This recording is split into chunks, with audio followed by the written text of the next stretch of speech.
cut out whatever in walking time. Okay. Are we on? Are we Yep, on? we're on camera right now. Alright, Hello. cheers. Hi. I don't think I'm appropriately styled for this. That's okay. Hi, I'm Nicole from Behind Second Lines. We're here with Matt from Colorflies. We're going to toss up an interview, or we recently tossed up an interview. We're covering a lot of the band the next month or so, and we're really excited to be working with him. He's going to do a couple of live acoustic songs for us, some new stuff, and some stuff that's going to be making an appearance on his new album. Oh. So I understand you just got off a big tour. Yeah. Tell us a little about it. It was, we opened up for Green Jello, and so that was like a mini thing where we just did like 4 days or whatever. And then those were like insane shows in front of hundreds of people, and we were like the band that was in front. And so we also played with, as their backing band. Oh. So we had to learn, our label owner also was playing the drums too. So our drummer got to sit out for the Green Jello show, for the Green Jello material or whatever. So we spent like a week or 2 weeks rehearsing all the material, and we learned like around like probably 12 or 13 songs or more or something like that. Wow. And then we get on the road and it's completely different. Like, you know, the arrangement of the song, and the arrangement would change completely. It was just like so on the fly and crazy, and people broke their legs, and it was nuts. And Why don't you tell us about that? What happened so, there? well, we were playing this show at this place in Kalispell, and we were playing, and well, first of all, so we go on stage or whatever, and it's like 11. It's probably like 11:30 or something. It's late or whatever. And Late set. yeah, it's late set. And Green Jello goes on at midnight, like every show. That's what they do. That's like it's like Bill's thing.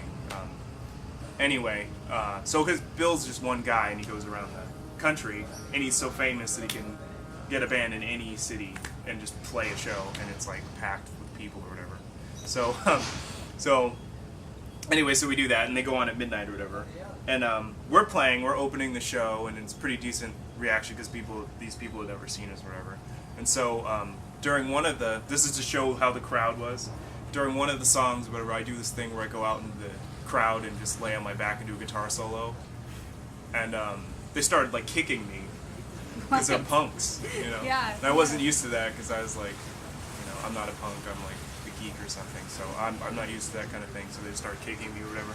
So I go up and I was like, oh, what a nice crowd, you know. But the reception was nice after we finished or whatever. They thought we were really, really good, and it was all cool or groovy or whatever. But then when Green Jello went to play, they super rowdy, and somebody broke their leg. And I guess like we were going out of the venue, and it was like at that point probably 1 or 2 in the morning or something like that. Something ridiculous. The set was really long, and the guy was like on a stretcher, and he's like, "Great concert, man!" Just like, and his legs just like propped up because it's broken. We've had the privilege of working with a lot of Houston's punk rock scene, and it's very easy watching, punk rock people dance, seeing how they can break limbs. See, and when I was a kid, I was more, like I would crowd surf and stuff like that. Not anymore. No way. No, you can't damage the guitar hands, man. No, I'm terrified of like damaging my hands now. But yeah, that was that show, and then we went on to another show, and then we played at a ballroom. And so like we're getting ready to play, we were tuning our instruments, and like Devin's tuning his drums, making sure everything's all right. And then we get on stage, and there's like 600 or more people. Wow. In this ballroom, and it's just like. Is that your biggest audience you'll play? Oh yeah. Yeah. And like we and we have the whole thing on a VHS video. Oh, that's cool. That's so we cool. have the whole thing like taped or whatever, filmed or whatever, and like you could see all of our reactions. We're just like, whoa, this is crazy. And then like I always thought of like big shows, and I always like think of Woodstock, which is like dreaming or whatever. But like, and they're like when I looked out there, they were like throwing beach balls. So it was like ridiculously like Woodstock-esque or something, but it was only. Yeah, it had a festival feel to it. Yeah, it was really. I mean that reception was amazing. They're like, come back, you can play a sold out show. So we might do our album release show over there when it comes out, and just. Cool. Where was that? This is Montana. Montana. This is Montana, which so, rocks. Viewers, let's go visit Montana and listen to rocks. music. They know how to show up, and they know how to like support people that are playing. Like it's a pretty incredible scene, I thought. So. Awesome. I played in Seattle, and I played in Portland and stuff like that. It's nowhere like Portland. People are way too cool, but like, you understand. Oh no, Houston's scene is. It depends on the scene, I guess. But sometimes Houston will have a show where there'll be a performance, someone will go in, and then for the next act, everyone leaves. So it's real. We get a whole when we go on tour, we get a lack of eye contact thing where I make heavy eye contact with people because I like to connect with people and I think it's important. And then like people on the road or whatever, they never look at me in the eyes, or just like looking down or whatever. They'll say good set and they'll just be looking down or on their phone or something. So and these people on this tour or whatever, they no phones. Like to take videos and stuff like that, but there was nothing. Like people weren't bored, they were really into it, which was insane. That's all you can ask for as a musician, right? Yeah, absolutely, yeah. So you mentioned the VHS tape. I know you guys have a lot of like DIY stuff. I think we talked about that in the interview a bit, but my reporter talked to me and was saying that it's really cool that you guys make a lot of your own stuff. Well, we just feel like too many fingers in the pie sort of thing. Sometimes things kind of go stray from what you want. The more people that are involved with it. Yeah. If you can kind of have your own thing, it's kind of easier to keep control of everything. And with our band, because our band is getting bigger and bigger, and like it's getting more out of our control. So we kind of just want it for our art and sake, and just like things represented by us, we want to keep as much control on it as possible, because we can't control the other aspects of things that are changing around us. Like it becomes weird when it's like you have no control of your image. People will post things and do fan art, and you don't know. You can't like be like, I don't look like that, because it's like. I saw one of your posts. You got you had a fan recently do some fan art of you that you were really into. It was cool. What is that experience like, getting fan art from people? Is that like a reoccurring thing? How does that? I think people think I look like Jimi Hendrix a lot, and so they try to do like psychedelic things. I don't know. Every day I have like a Colorflies kind of fan. Not page, but it's like a messenger thing on Instagram. So I have kids in there that like send me, what guitar should I get, what amp should I get, and they kind of care about that stuff, and I kind of send them pictures of what I'm doing, whatever. So like you just kind of come to the consensus that like you really can't. I mean, you can control as much as you can control, but like it's really flattering to have people want to know what you're doing or send you fan art or any of that stuff. It's just.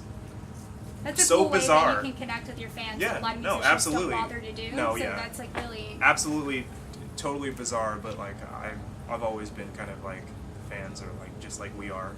So I mean, there's no way that you would feel like you're above the fans or whatever. It's like a 15-year-old kid. I feel like a 15-year-old kid still. So if like they're saying this and this and this, it's like I feel the same way still. So yeah.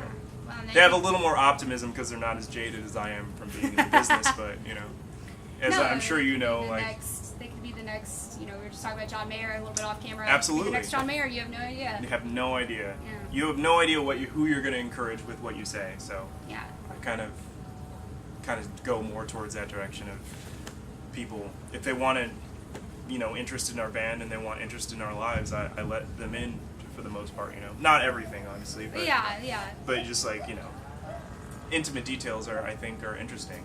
I love bands and I love knowing everything about a band. So. I do too. That's why I do this. Exactly, yeah.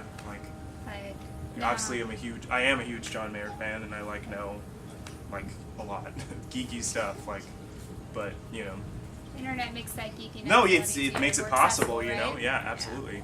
Yeah. Yeah, so you guys have a new album coming out. You're talking about maybe releasing it in Montana, which would be pretty cool. Which would be amazing. Yeah. Is there anything you want to share about that? Months and months and months of work.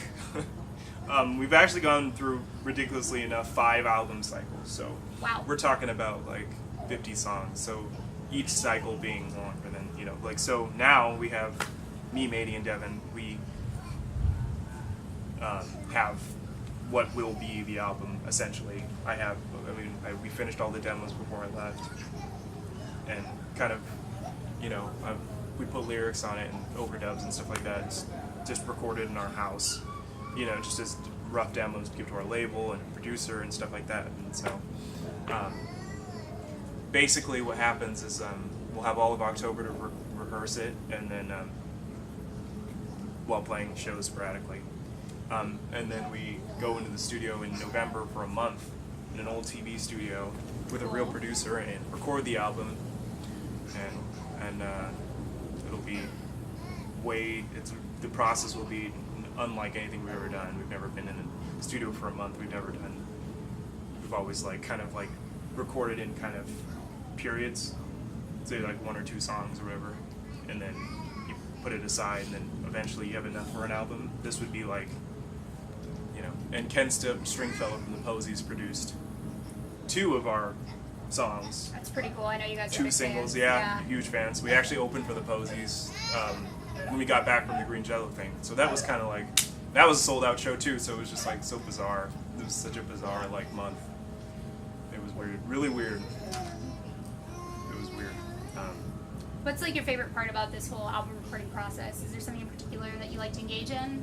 I love being in the studio because it's like a playground, you know? It's like an open, like, it's like a canvas because you can put everything you want to down. And, you know, it's like, I have ideas after ideas after ideas, and when you're with somebody who's creative, they have ideas after ideas too, and so you can kind of make your statement a little bit more boldly. Like, for example, like Been There Seen It was like, nobody expected it to do what it did on our label. Like, nobody expected it to sell, I'm sure, over 100 copies, but the music industry is so bad, like, it's like, it's ridiculous. Like, if you sell 500 records like we have or something like that, it's like a big deal because nobody buys physical albums anymore. Which is crazy to me. And I tell everyone on the site, like, go buy merch or go... No, yeah, absolutely, yeah. And so when we started selling albums, our label was like, you guys are selling, the people want the art and they want the lyrics, they want the physical thing, which is so crazy because nobody sells albums anymore. And that made me even more, like, you know, willing to go the distance as far as making things that I feel are pieces of art still, you know. I think that contextually albums like Sgt. Pepper and like Rumors and stuff like that, and from Fleetwood Mac and just like records like that are beautiful in like the fact that they're definitive statements of music, you know. And obviously they're classic albums, but still, like, just nobody really does. I mean, EPs are like what you do, and that's like 5 or songs or whatever, and that's kind of, I'll record on the fly and then it's out or whatever. And bands are living their whole life that way, and I just think that it's like, I mean, I'm gonna be 27 in February, and if this isn't like the best thing I've done thus far, I'm wasting my time, you know. So I feel like it's really important to just kind of make flagpoles in your career. So Been There Seen It was one, which was our last album, was one flagpole, and it wasn't a perfect album. Kind of people, you know, it got reviewed and people said some of it was lo-fi and some of it was, you know, whatever, but that's what it was at that time, and that's what we wanted to say at that time. Now we want to say something different because I like Prince and Queen, and, you know, there's all sorts of prog rock on this record, even though it's like we're saying it's a pop album. It is, but it's like proggy and like... I'd argue that a lot of your music incorporates heavy rock elements as well. Oh yeah, absolutely. It's not just... No, it's... I mean, it's never just one thing, but I mean, I want to, like... We want to, like, do things like Duran Duran meets, like, I don't know, like the Lemonheads or something. Like, something ridiculous, you know? Cool like, mashup. I want something ridiculously different than we've ever done, because boring to, you know... And you have to play these songs for... I mean, I played the Been There Seen It album stuff for, like, 2.5 years, so you're kind of stuck, like, in a way, especially when people get attached to the songs. We would show up to places and people would be like, okay, like, not venues, but like we'd do like little TV things or something like that. People would be like, okay, you gotta play Jurassic Park, you gotta play 2%, you gotta play all these, you know, whatever songs. Jurassic Park's one of my personal favorites. Right. I know you've probably played it. I'll play it. Oh, maybe we can catch that on acoustic when we're done talking. No, about absolutely, it. I'll play it for you. Yeah, that'd be yeah, cool. because like that's the thing is like, I'm not sick of the song, like, or people's reaction to the song. I think that, well, I mean, that was like kind of like a hit song as far as radio performance and chart and like college charts and stuff like that. Cool. Our label submitted it to all sorts of, and it got Your played label's in badass, by the way, for 8 countries and stuff. So 8 countries. Hey, that's so that's cool. pretty good. No, I'd never been to Belgium. And then we sold records there, and then we sold albums in the UK, and MTV Europe did some sort of thing or something. I don't know. But like those are all like things that like go along with what you do, and you just kind of get normalized by everything. But like, I don't know. I'm not tired of playing this song, whatever. We just don't play it very often anymore. Yeah, so, no, because as artists, because you're we're gonna moving continue on, to grow you know? and move, Yeah. and Somebody told me one of the reasons that we'd make it as a band is because we're not afraid to move on. We're not afraid to. When you guys always seem to be pushing things creatively, and I think if you listen to your music or you go and you look you all up on the internet, you have a very different mindset of doing things completely yourself and making your own art, making your own image, which is really unique because a lot of bands now like to take this really processed, boxed feel, and you guys are without the box, which is fantastic, and that's why we like working with you and interviewing you. And Yeah, y'all. I never. I mean, since I was like 12 years old or younger, I never liked to be in a box. Yeah. I was never like, I don't know. Sometimes I feel like wearing all black. Sometimes I feel like wearing a dress. Sometimes I feel like wearing, like stripes. It doesn't really matter to me because it's like it's all representative of kind of us, So it's like you never deny someone their own personal statement, Yeah. That's kind of a rule in our band. The general rule is like you just kind of feel the way that you feel. So if we're upset, we're upset. Like we'll play shows and we're upset, and you can tell that we're upset, but we're not going to put on a fake smile to placate an audience that came to see you happy. Like I just like it's not within our DNA to be that way as people. Even when we rehearse and we're upset, like we're upset. Yeah, no. There's no way to just. I think that message fake of it. authenticity is where I'm going to end the chatting component of this, because I think that's something to take away, and that I would love for readers to apply to their own life, because in a world of selfies, social medias, and filters, we all need a little more authenticity and creativity. So if you guys stick with me, we're going to have some really great tracks by Matt, and looking forward to sharing this with everyone.